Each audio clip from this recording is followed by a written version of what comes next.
Aujourd'hui, on se retrouve pour l'essai et l'avis du Nakamura Crossover Native S LTD, le vélo électrique accessible de chez Intersport, puisqu'on est sur un vélo vendu neuf à 1200 €. Est-ce que c'est trop beau pour être vrai? Je vous réponds à ça dans les prochaines secondes. C'est un vélo qui semble être parfait pour débuter, mais attention, il y a un gros concurrent à connaître qui, pour un budget un tout petit peu supérieur, pour moi, offre beaucoup plus de polyvalence. Je vous en parle dans les prochaines secondes. Pensez bien à regarder dans les commentaires, vous aurez tous les liens pour retrouver et comparer vous-même ces vélos avec mes conseils. Allons droit au but sur ce vélo et sur mon avis sur ce vélo. En avantage, qu'est-ce qu'on retrouve? Un prix très accessible. On a moins de 1200 € pour un vélo neuf garanti, assemblé en France. On a globalement un équipement qui est assez complet, notamment avec son porte-bagages qui va jusqu'à 27 kg. Donc ça, c'est vraiment top si vous devez transporter des affaires ou si vous avez un siège avec un enfant derrière. Il est équipé d'origine d'un garde-boue, de béquilles, de l'éclairage, alors que souvent dans cette gamme de prix, tout n'est pas prévu. On a un vrai système de freinage hydraulique à disque et on est sur un vélo relativement simple à utiliser. Côté inconvénient, qu'est-ce qu'on a? On a une autonomie plutôt limitée du fait de sa batterie 375 watts qui limite l'utilisation. Après, toutefois, est-ce que c'est vraiment important pour vous si vous faites que quelques kilomètres par jour ou une balade dans le week-end? L'éclairage qui n'est pas relié directement au système de batterie, l'affichage aussi bien sur l'autonomie que sur le système d'assistance qui est relativement basique. Au niveau justement de la motorisation, on est sur un capteur de pédalage qui est un peu moins naturel, un peu moins fluide qu'un capteur de puissance. On est sur une transmission 7 vitesses, ça c'est un peu moins grave, mais on est sur un système et un dérailleur arrière assez basique.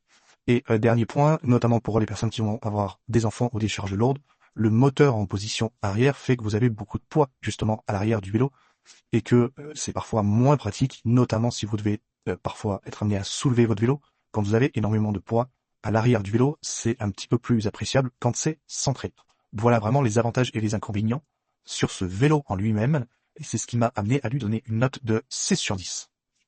N'hésitez pas à poser vos questions en commentaire et à liker la vidéo si vous avez aimé. Avant d'aller plus loin, un focus pour savoir à qui est destiné ce vélo. Pour les personnes qui ne veulent vraiment pas dépasser les 1200 €, les personnes plutôt débutantes ou utilisateurs très ponctuels qui veulent découvrir le vélo électrique ou qui réalisent des trajets de moins de 15 km par jour avec une utilisation plutôt occasionnelle sur un terrain plutôt plat ou peu vallonné. Je déconseille ce vélo. Très clairement pour ceux qui pourraient mettre 200 € plus et aller chercher son plus gros concurrent qui est son frère, le Nakamura Crossover A, qui coûte seulement 200 € plus, mais qui a vraiment beaucoup plus de polyvalence. Je vous explique ça plus tard. Pour des personnes qui voudraient faire des trajets avec vraiment plus de déclinaison, et des personnes qui ont des trajets vraiment longs, c'est-à-dire plus de 20 à 30 km par jour, ces personnes-là seront vite pénalisées par la batterie qui est un petit peu limitée, même si toutefois on a pris l'habitude de charger nos téléphones tous les jours, donc pourquoi ne pas prendre l'habitude de charger régulièrement son vélo? Au niveau de la marque Nakamura, un tout petit focus. Donc Nakamura, c'est la marque de vélo de chez Intersport. Les produits sont assemblés en France à côté de Nantes. C'est quand même un élément qu'il faut souligner avec aujourd'hui une marque qui est très très souvent retenue pour la marque de l'année au niveau des vélos électriques et des vélos qui sont régulièrement primés dans certains magazines de comparatifs. Petite promo, si le test vous plaît, si mon avis et la vidéo vous aident, pensez à vous abonner ou au moins à liker ou commenter la vidéo. Maintenant, au niveau du vélo, voyons tous les éléments qui sont importants. Tous les éléments qui peuvent vous aider pour acheter ce vélo et voir s'il vous correspond ou pas.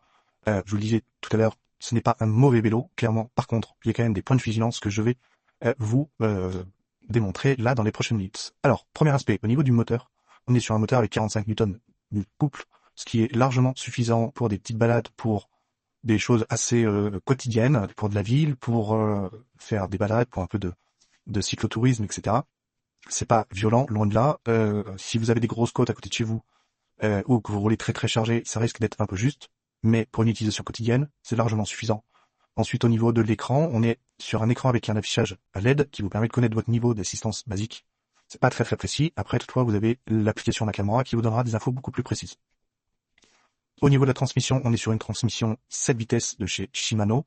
On est sur de l'entrée de gamme. Honnêtement, c'est du très basique. Il y a beaucoup mieux. Après, soyons cohérents, à 1200 €, vous n'allez pas avoir une transmission dernier cri pour faire le Tour de France. Ça fera tout à fait le job au quotidien pour une utilisation classique, je répète. Au niveau du cadre, point important, vraiment, historiquement, on a toujours l'impression que les cadres ouverts, c'est pour les femmes et les cadres hauts, c'est pour les hommes. Ça, laissez tomber. S'il y a vraiment un avis qu'on peut donner aujourd'hui et que j'aurais aimé avoir au moment de choisir mon vélo, c'est de prendre un cadre ouvert. Qu'on soit en pantalon, qu'on a des affaires, qu'on ait des enfants derrière, etc. C'est bien plus pratique d'avoir un cadre ouvert ou semi-ouvert comme sur ce vélo-là. C'est beaucoup, beaucoup, beaucoup plus utile au quotidien.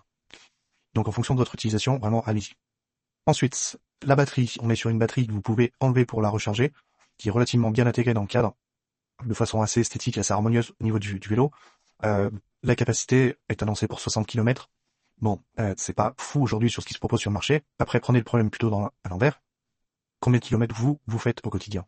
Est-ce que vous choisissez votre voiture que parce que vous avez un réservoir qui peut faire 1000 km, ou vous choisissez une voiture parce qu'elle vous plaît et qu'elle correspond à votre utilisation? Et ben là, c'est pareil pour votre vélo.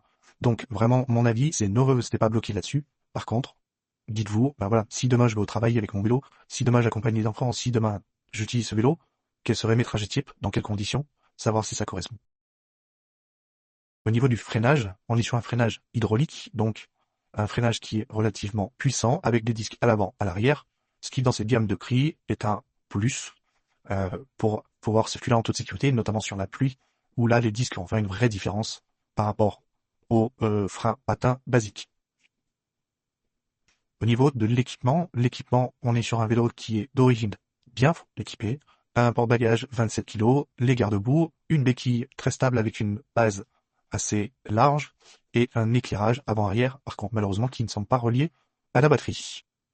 Le gros piège à éviter, ça serait de rester focus que sur ce prix de 1200 € et pas de regarder ce qui se passe dans le reste de la gamme. Pour 200 € de plus, c'est-à-dire 1399 en promo au lieu de 1199 sur le Native S LTD.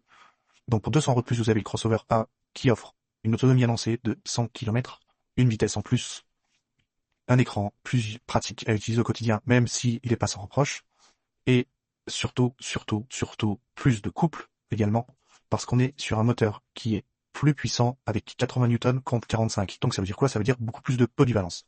Un vélo plus polyvalent, avec plus d'autonomie, avec un éclairage intégré, pour le coup, une position qui est sensiblement la même, mais un vrai plus pour un écart de prix très très faible. Moi, c'est vraiment l'avis que je peux donner avant que vous restiez, entre guillemets, focus sur ce prix de 1200 € pour que vous n'ayez pas de regrets. Voilà ce que je peux vraiment vous recommander avant de rester sur le Native S. Retrouvez dans les commentaires de la vidéo les liens vers tous ces vélos et vers l'article de mon site toutpourmonvélo.com. Pour conclure, on est sur un bon vélo qui est juste au-dessus des 1000 €.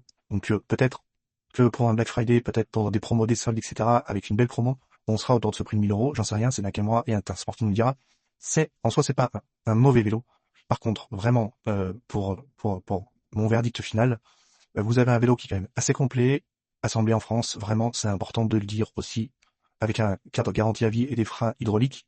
Si vous pouvez, voilà, mettez 200 € de plus, partez sur le crossover A, avec plus de couple, une meilleure batterie, une meilleure autonomie, un écran plus agréable et une assistance plus naturelle, pour que vous ne regrettiez pas votre choix après pour un écart de prix qui est, au prorata du budget total, relativement accessible.